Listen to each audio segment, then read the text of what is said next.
একসময় এক ঘোলা জঙ্গলে খরগোশের একটি পরিবার বাস করত। তাদের মধ্যে ববি নামে একটি ছোট খরগোশ ছিল, যে তার চারপাশের পৃথিবী অন্বেষণ করতে পছন্দ করত। এক রৌদ্রোজ্জ্বল দিনে ববি আগের চেয়ে আরও গভীর বনে ঘুরে বেড়াল। হারানোর ভয়ে তিনি একটি বুদ্ধিমান বুড়ো পেঁচার উপর হোঁচ খায়। পেঁচা ববির কষ্ট দেখে তাকে তার বাড়ির পথ খুঁজে পেতে সাহায্য করার প্রস্তাব দেয়। পথের মধ্যে পেঁচা দয়া এবং সাহসিকতার গল্প শেয়ার করে ববিকে বন্ধুত্ব এবং সাহস সম্পর্কে মূল্যবান পাঠ শেখায়। অবশেষে তারা ববির ডেন পৌঁছেছে, যেখানে তার পরিবার উদ্বিগ্নভাবে তার ফিরে আসার জন্য অপেক্ষা করছে। পেঁচার নির্দেশনার জন্য কৃতজ্ঞ ববি তাকে ডিনারে আমন্ত্রণ জানায়।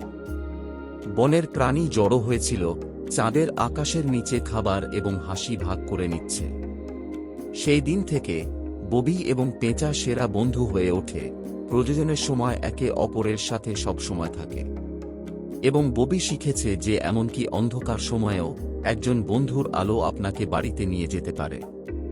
গল্পের নৈতিকতা: সত্যিকারের বন্ধুত্ব কোনো সীমানা জানে না এবং জীবনের দুঃসাহসিক কাজের মাধ্যমে আমাদের গাইড করতে পারে।